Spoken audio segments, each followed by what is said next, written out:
I have heard stories of a place where the shadow of tragedy is cast. The Weeping Willows. But then again, that too was a story.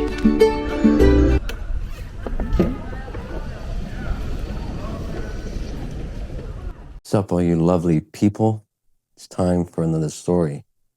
And today, I am in this beautiful spot, Tati, where they have beautiful vintage pieces, and they sell wine, and they have wine tastings, and it's just a very cool spot. You gotta go check it out.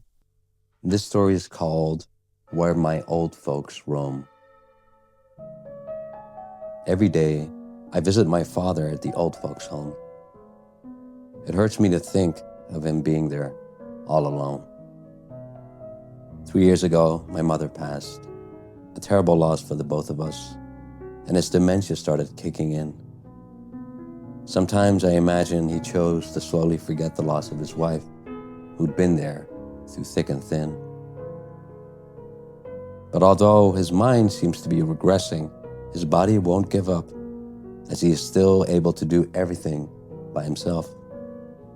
Even the nurses are astounded by his level of independence and physical strength. You would almost think he was in no need of help.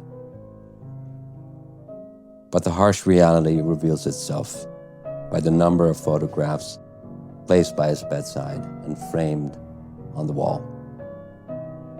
Mainly of my mother and me, the happiest moments in his life, to help my father remember, to help him recall. He hardly remembers anything. And even though I've been demoted to a stranger who keeps staring at his pictures, I'm happy. Or should I say content? Content because even though his memories have been wiped clean, his mood has been relatively upbeat. So every day, I visit my father at the old folks' home.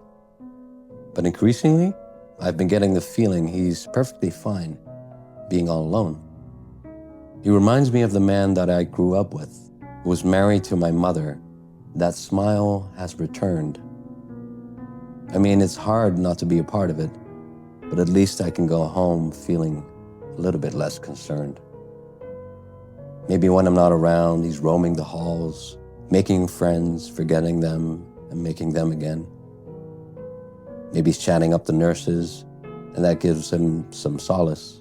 In the end, there's nothing better than a lover or a friend.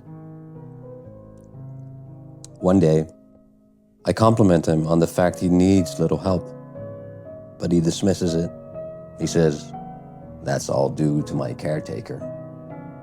She supports me when I walk. She's there when I need to talk.